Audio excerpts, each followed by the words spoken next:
एक तो अगरबत्ती मत किया करो, आप अगरबत्ती करते ही आपका यज्ञ सारा असफल हो जाता है। एक बात का ध्यान रखें, शाम के टाइम में कभी भी 1 घंटा पहले सूर्यास्त के 1 घंटा पहले 1 घंटे बाद में कभी पढ़ाई ना करें, नहीं तो आपको पढ़ाई में बहुत लॉस होगा। सूर्यास्त के 1 घंटे पहले 1 घंटे बाद में खाना ना खाएं, नहीं तो बहुत बीमारी होगी। सूर्यास्त के 1 घंटे पहले 1 घंटे बाद में सोए नहीं तो घर से दरिद्रता कभी बाहर नहीं जाएगी। झाड़ू हमेशा छुपा के रखें, झाड़ू के ऊपर किसी की नजर नहीं पड़नी चाहिए, क्योंकि झाड़ू घर की लक्ष्मी होती है, ये बात ध्यान रखें। और लगभग कोशिश करें तकिया बिल्कुल ना लगाएं।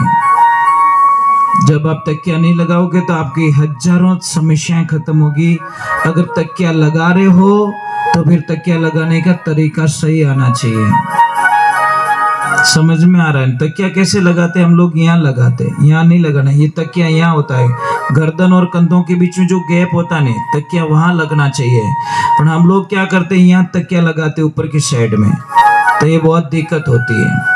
और किसी को भी कोई काम पे जा रहे हो, जैसे यात्रा पे जा रहे हो या परीक्षा देने के लिए जा रहे हो, एग्जाम्स देने के लिए, या कहीं पे जॉब के लिए नौकरी के लिए जा रहे हो, खेत में बीज बोनी करने के लिए जा रहे हो, या सगाई के लिए जा रहे हो, तो आपको क्या करना है, जो आपका शर्ट है ना, उसके बटन नीचे से देते देते ऊपर आना है।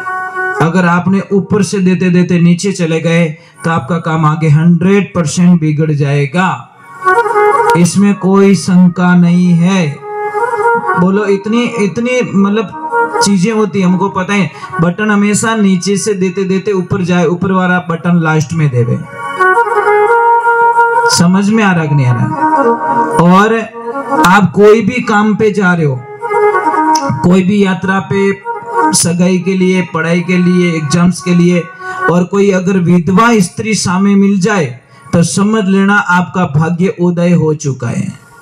आप इतने भाग्यशाली हो कि आपको विधवा स्त्री के दर्शन हो गए। आपको पता है, अब आपने शायद उसके बारे में जानकारी नहीं ली।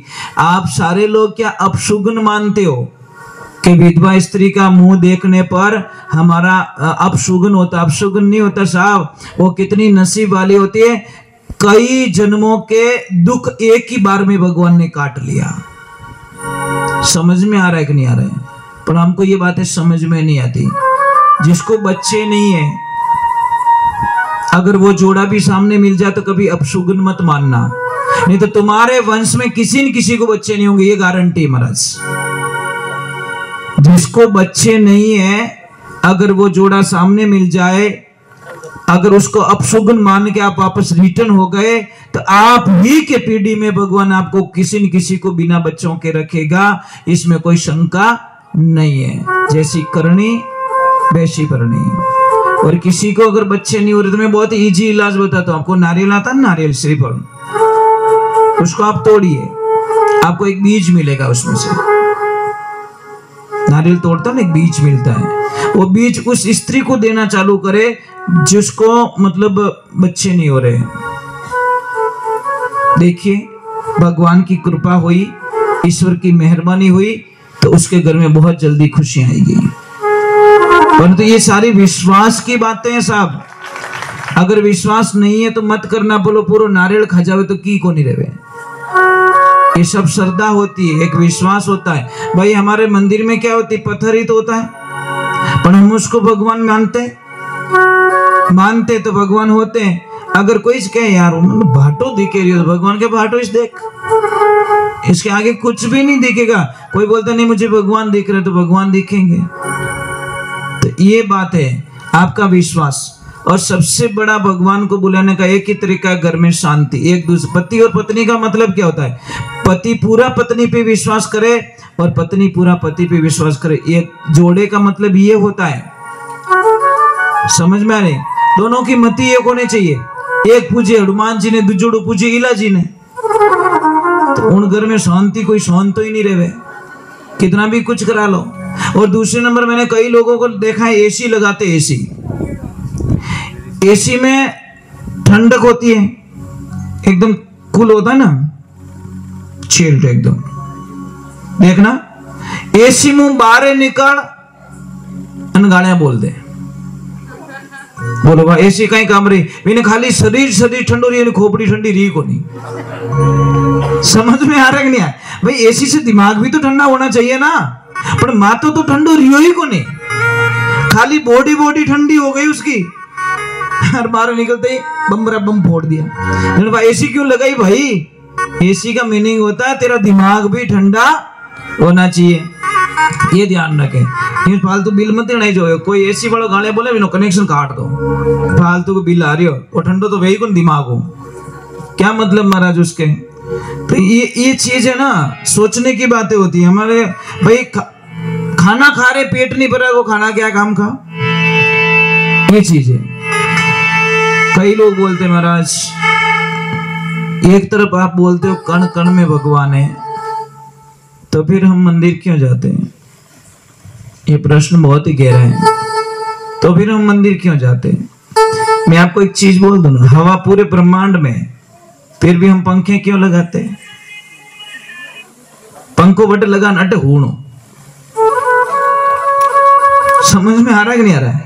हम पंखे के नीचे क्यों? क्योंकि पंखा विशेष करके उस हवा को हमारे तक, तो मंदिर में वो एनर्जी होती है, सबकी एनर्जी वहां मिलती है, सबका विश्वास वहां पे एक पॉजिटिविटी पैदा करता है, और पॉजिटिविटी पैदा करने पे आई बिलीव इट्स गॉड।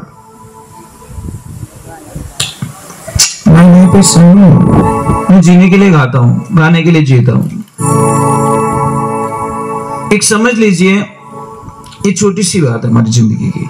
चलो मैं एक दो भजन और सुनाऊंगा, कोई आपका कोई हो भगवान तो मुझे बोल देना, उनका भजन सुना देता हूँ, फिर मैं आरती करूंगा। आरती के बाद मैं एक साधना दूंगा, साधना के बाद में आपको छुट्टी और मेरे को भी छुट्टी, ठीक है? और एक ध्यान रखना, जब आप कोई भी यज्ञ में बैठोगे, हवन में बैठोगे, तो आपका तन और मन दोनों एक्टिव चाहिए।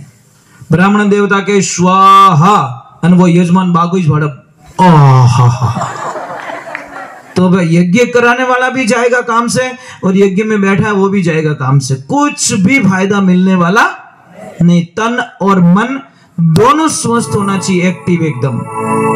अब मोबाइल तो घणो ही नवो है, पर बेटी बैटरी लो, उसके टावर आवे को नहीं, वो मोबाइल के नहीं चार्ज कर ले। अब शरीर तो घणा ही बढ़िया नाय धोन आएगा, कपड़ा बढ़िया नवा पहन दीदा, और माय ने बैटरी लो। तो कोई काम का यज्ञ, जिसके भी घर में यज्ञ होता है साहब, मैं तो लोगों को क्या कहता हूं, जो ये जैसे शादी होती है, सेकंड डे और एक दिन पहले बड़ी बंदोली निकालते, ये बहुत गलत काम करते हैं साहब।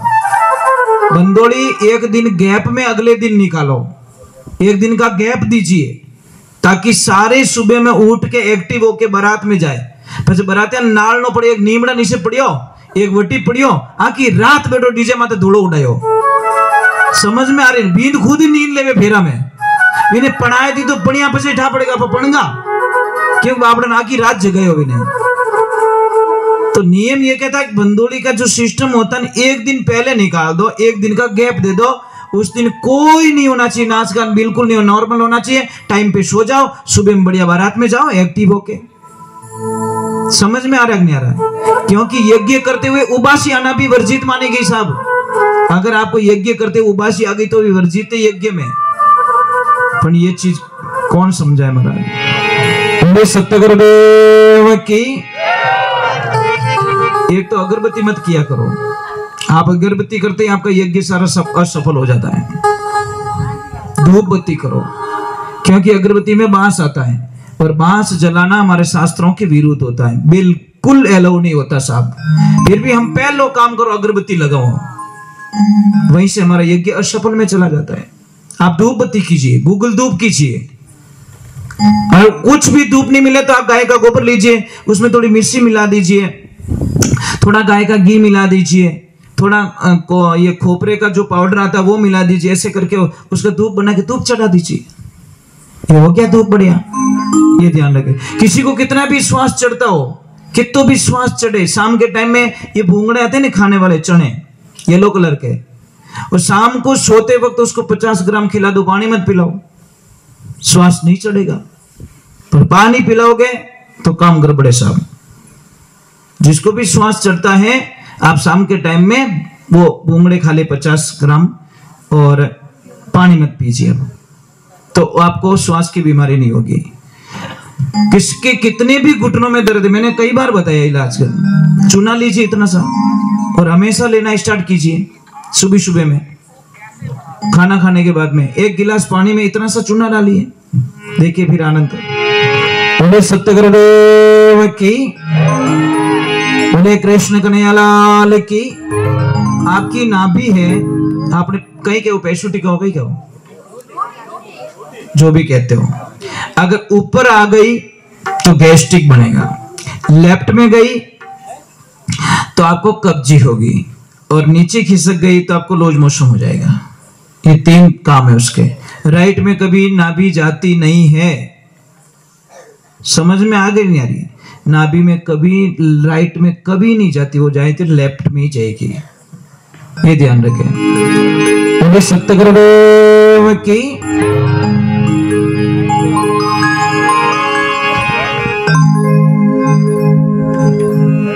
चलो मैं 2 भजन और सुना देता हूँ।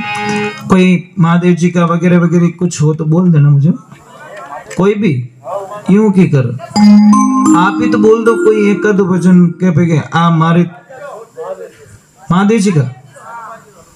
चलो हनुमान जी का गा लेते, ठीक है? हनुमान जी महादेव जी, महादेव जी हनुमान जी, बस दोनों एक ही, अलग मत मानना, क्योंकि शिव का 11वें अवतार रुद्र अवतार में हनुमान जी है। बोले श्री भगवान की, बोले बालाजी महाराज की।